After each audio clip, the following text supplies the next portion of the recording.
Bonjour, de retour une fois de plus avec vous. Pour ceux qui ne me connaissent pas, je m'appelle Assil Adoumennani, un Tchadien résident au Canada.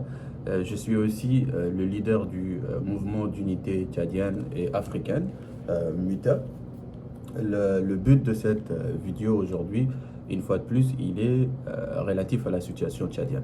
Vous savez que notre pays ne cesse de traverser des moments très très difficiles par rapport à sa survie en tant que nation, en tant que pays et aussi démêler les inconvénients qui ne cessent de nous enfoncer dans notre dilemme, dans nos divergences. Comme je l'avais toujours dit, à travers les analyses qu'on a pu en faire, on a pu aboutir à deux conclusions. Le facteur endogène et le facteur exogène qui contribuent à la situation tchadienne.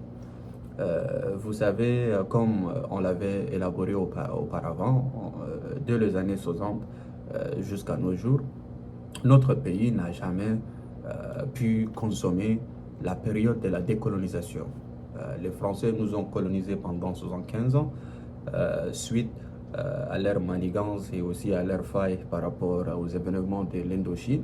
La France avait décidé d'orchestrer une forme d'indépendance qui sera léguée, octroyée aux Africains. Mais à vrai dire, cette indépendance ne fera que garantir le levier de la domination hégémonique sur nos pays respectifs. Dès là, ils ont aussi orchestré des régimes fantoches qui ont pour but que de mettre en place cette nouvelle indépendance et puis qui va rentrer dans le cadre de la consolidation de l'hégémonie occidentale à travers le levier de domination française.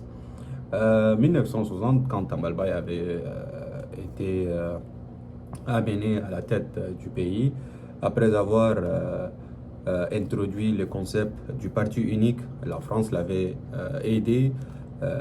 Ils ont d'abord réoccupé la zone nord du Tchad jusqu'en 1964-65 si je ne me trompe pas. Il y avait eu des massacres, des répressions, ainsi de suite.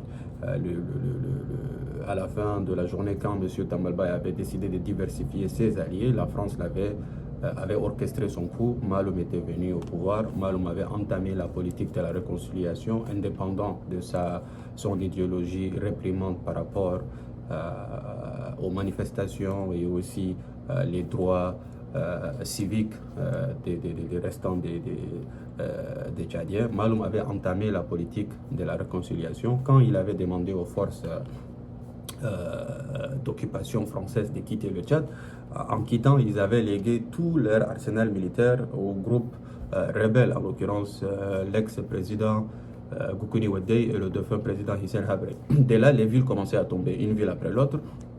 Maloum était obligé de faire appel à la France. La France était revenue. Vous connaissez la suite. Après, il y avait l'événement qui a fait Monsieur Goukouni, qui a fait venir Monsieur Goukouni à la tête du pays. On l'a suivi à travers l'histoire, ce qui a été orchestré avec l'entrée des Libyens, l'arrivée de Hissène Habré qui a été assisté par les Américains, par les Français quand il était au Darfour. La DDS a été orchestrée par la France, était saluée, appréciée par le service de renseignement français. Hissène Habré était leur allié, Allah yarhama, jusqu'à ce que ces derniers décident de diversifier ses alliés une fois de plus, comme Tambalbaye avait décidé de le faire et comme Mobutu l'avait fait auparavant avec les Américains et le Mossad. De là, la France avait fait venir Idriss Déby qui n'avait aucune vision ni projet pour le pays. Il a pris le pouvoir et comme vous le savez tous, Idriss a propulsé l'intérêt hégémonique de sa tribu, de sa communauté au détriment de l'intérêt collectif suprême des Tchadiens. Idriss avait servi le pays jusqu'à l'assassinat du guide libyen Muammar Kadhafi. Dès là, Idriss était devenu très très vocal par rapport à l'OTAN, à l'occupation hégémonique française et sa domination. Il y avait lui, il y avait le professeur Condé qui cherchait à couper le cordon ombilical. Dès là, la France avait orchestré sa chute. Son fils était venu au pouvoir. Son fils n'avait même pas pris l'initiative de demander une enquête internationale et indépendante. Par contre, il avait interdit, il a bloqué le processus d'une enquête indépendante sur l'assassinat de son père, étant donné que lui, il était censé protéger son père parce qu'il était le directeur de la DGSSIE. Et pour cette raison qu'il a été propulsé au plus haut sommet de cette institution, malheureusement, il n'a ni su défendre son père, ni permettre une investigation adéquate qui mettra la lumière sur l'assassinat du président Idriss Déby. Aujourd'hui, comme vous le savez, la France, elle nous domine sur tous les ondes, que ce soit l'aspect de l'opposition, l'aspect du gouvernement, la vie sociale, politique, sécuritaire, renseignement. L'actuel directeur des renseignements tchadiens, Kogri, c'est un Français de nationalité et de père aussi. C'est un ex-gendarme français. Et aujourd'hui, vous connaissez très bien que l'actuel ambassadeur de la France, c'est un ancien de l'élite de la gendarmerie française. Donc il y a quelque chose qui se trame aujourd'hui au Tchad, relatif au fait que la France a été chassée du Niger, et le Tchad étant le dernier verrou stratégique de la France à travers l'Afrique centrale, ils feront tout moyen possible pour garder leur main mise sur le Tchad, ainsi pour ne pas déclencher quelque chose qui va leur coûter. Vous vous rappelez, je vous ai dit, lors de l'avant-dernière visite du président de la transition en France, le 14 juin, le président français les a clairement dit que aucun membre de la transition ne pourra se présenter aux élections à venir, celles de 2024. De là, vous avez vu les agitations et les manigances du gouvernement de la transition. Ils ont commencé à travers leurs affiliés au pays, à travers les réseaux sociaux. Il y avait eu une campagne anti-française. Je vous ai aussi donné un point de vue par rapport au fait que c'est quelque chose qui a été orchestré par le gouvernement de la transition, une forme d'une communication diplomatique pour faire pression sur la France. Après l'incident du Niger, le président de la transition venait d'être reçu en France par Macron.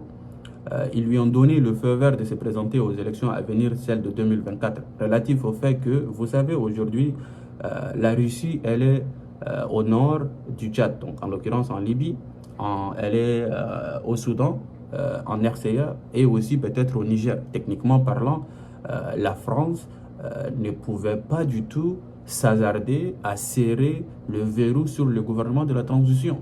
Considérant le Tchad qu'on n'a pas une armée nationale, notre armée nationale elle est à terre, il y a l'aspect de la branche tribale qui est dominée par la DGSI. Cette branche ne pourra en aucun cas consolider l'élément de la domination hégémonique de la France contre l'intérêt de la communauté. Donc la France, elle est prise. C'est pour cela qu'elle a fait ses concessions et ses compromis. Une fois de plus, ça nous ramène au point de départ. Les conflits inter-tchadiens ont deux volets. Il y a le volet endogène et le volet exogène. Tant que nous continuons à nous sombrer dans ces néants, on n'ira nulle part. Parce que le problème, il est là. Le problème, il est connu. Qui a assassiné Idriss Déby?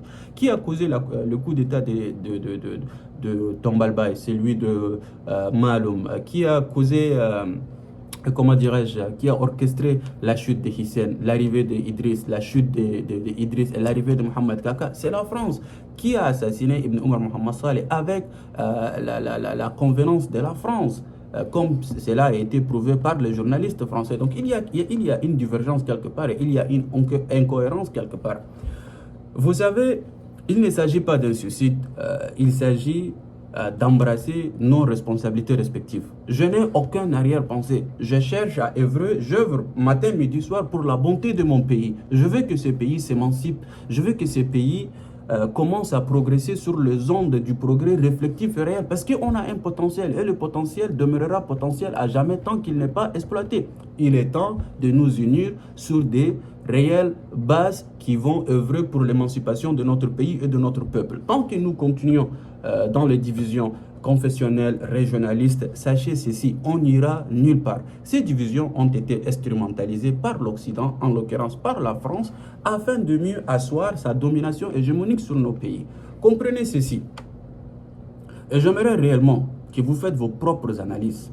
Tant que cette domination exercée par la France continue, facilitée par nos propres concitoyens, sachez ceci, on n'ira nulle part. Et c'est mon message pour vous aujourd'hui. Et quant à moi personnellement, c'est un engagement que je fais C'est une parole que j'ai donnée devant Dieu et devant le monde. Il n'y aura aucun compromis. Il n'y aura aucun recul. La patrie ou la mort, nous vaincrons. Salam alaikum.